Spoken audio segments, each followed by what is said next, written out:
Championships. Match 2 now. Ding Ning on the far side with serve, left-handed in the pink. And Yu Mengyu here on this side in the red for Singapore. And Yu Mengyu still working out some kinks, stretching to stay loose early in the game, maybe just getting warmed up. This is part of her warm-up. And the head-to-heads, Adam, of these players mirrors the head-to-heads of the last match in the fact that these players have played 4 times, and it's been 4 times a win for China. Ding Ning has only lost 1 game. She's won 16 across those 4, so it's been 4-0, 4-0, 4-0, 4-1.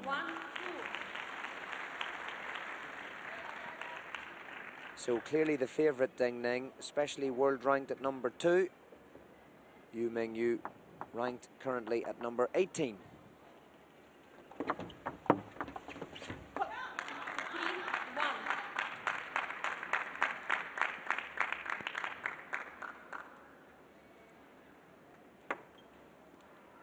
Ding Ning in this tournament has 4 wins and no losses to her name. 3-1. Yu Mengyu has 7 wins and no losses. 3-2. Excellent forehand there, full extension. You could see her carry through the ball. She sort of leapt forward and picked a great place on the table right into the middle. It's now 2 points for Yu Mengyu.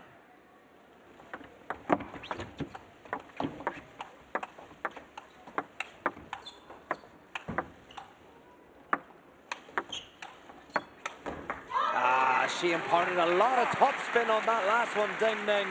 Yu Mengyu just indicating that her arm went up and over the ball instead of crisply through it. Really a spectacular point. You can see Ding Ning far from the table, very comfortable, and after one deep lob, gets right back in it with a counter attack.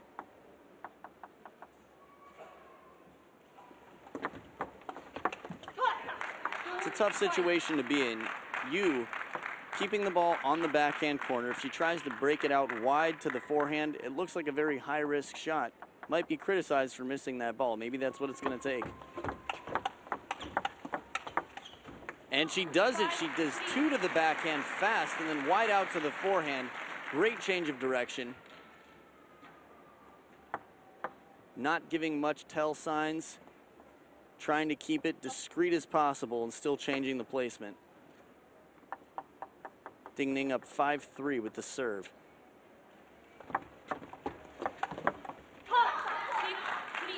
Outstanding backhand, pulls back and just unloads on the ball. Tons of spin deep on the table.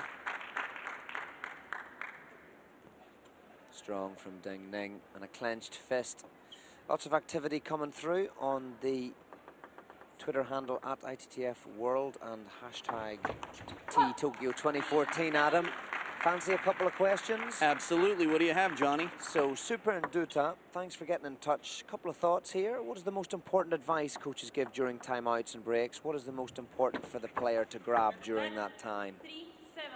Well, my thought is it's going to be different every time depending on their situation. Basically, what they need. So sometimes that could be a mental thing. It could be something to calm the player. It could be something to fire the player up. It could have to do with, you know, the idea for service receive or third ball attack following up. I think it's going to be different for every match. Oh, it's a bit wild from Yu Mengyu. It's a 9-3 lead now for Ding Ning. Yeah, indeed. And actually, you know, the coaches know the players very well, and sometimes it's based on not only the match and the situation, but also the player. Absolutely. Some players want technical knowledge. Other players just want motivation and uplifting and positivity. Some coaches, though, like to get one piece of advice across so that the player goes away from a timeout knowing exactly what he or she's going to do. What serve, what routine, what point. Lovely ball there from Yu Mengyu. Definitely important not to try and say everything you can in the timeout, but make sure that your player has a clear idea when they leave.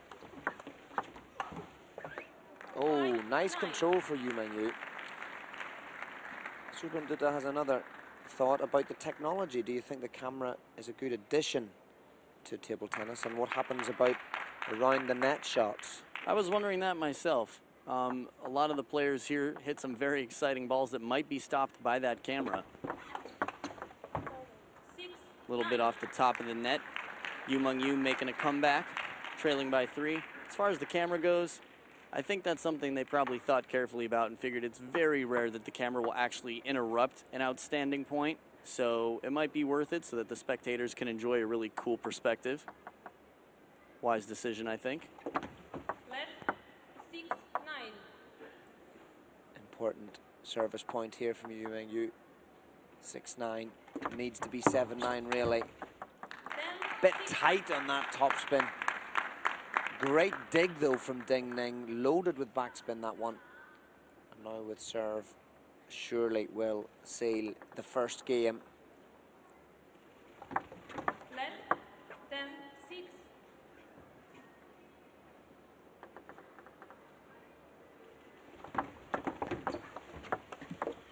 And she does on the first one. 11-6. Ding Ning of China continues where Li Xiaoxia left off. It's 11-6, it's 1-0.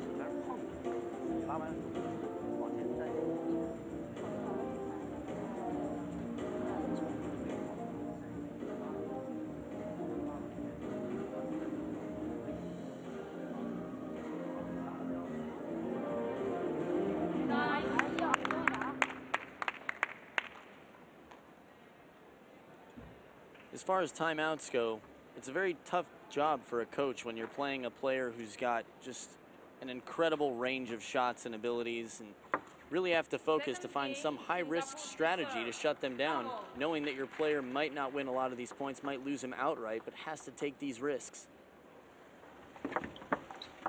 I think there were a lot of positives in the first game there for the Singaporean. She just looks a bit stiff. She seems to be doing quite a lot of exercises for her lower back. It is, of course, day 7. It's been a tough tournament so far. A full-on schedule, a full week for these players.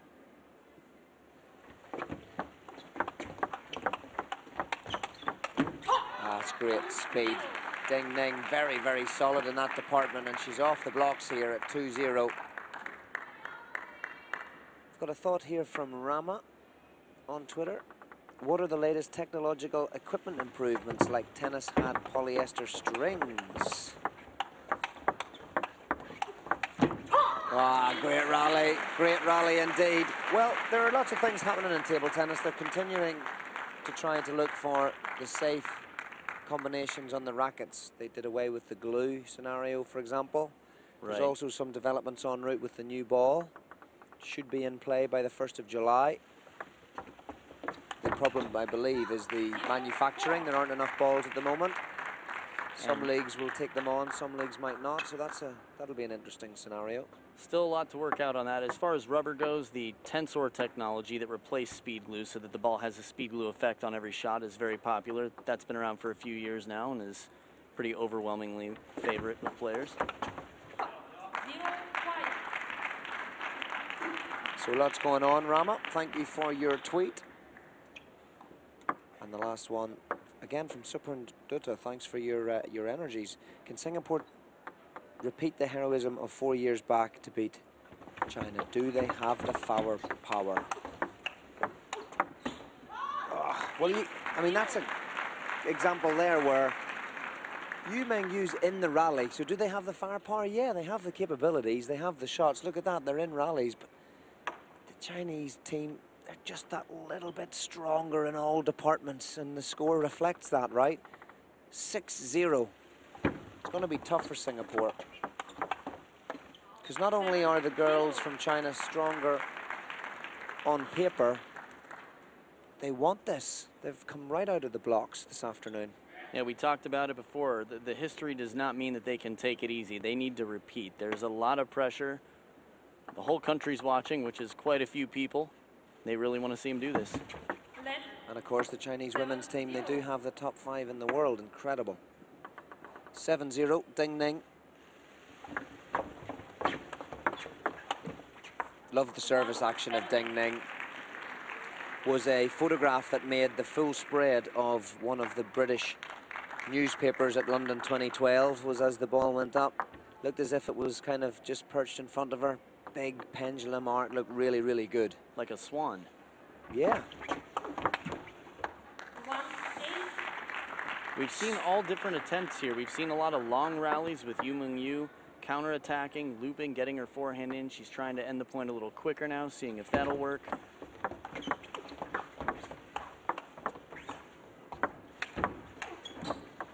Outstanding point. Great shot from near the ground as Ding Ning spins the ball up.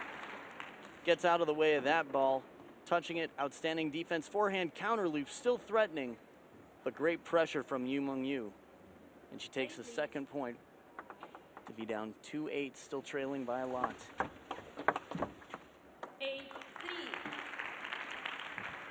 In the first game, Yu had a little bit of a comeback. It's down by a bit.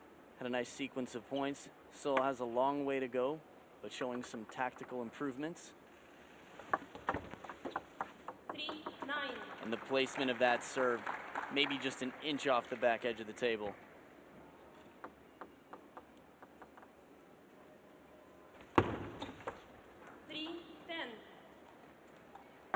Little sloppy serve, good idea, fast to the backhand line. That's high risk. 11-3. And you can see the pressure building. She knows she's got to do something extra special to win the point here. And Ding Ning with a very strong 11-3 win to go up 2-0 over Yu Meng-yu of Singapore.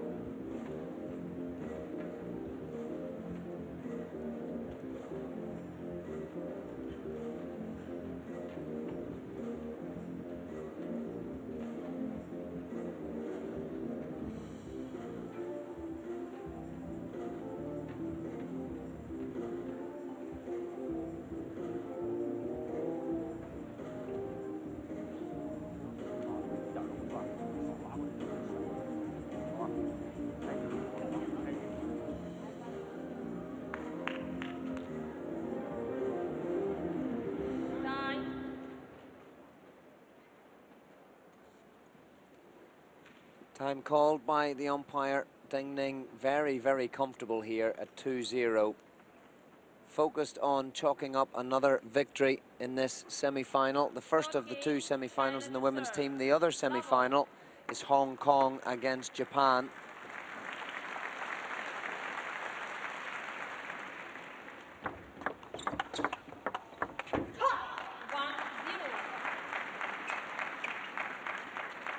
The power and speed of Ding Ning, both wings far from the table, close to the table.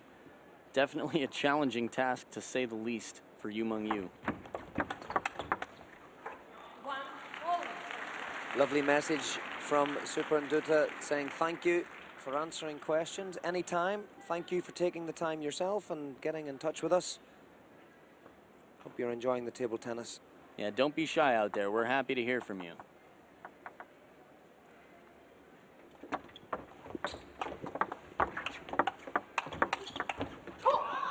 That was wonderful change of pace there from Yu Meng-yu.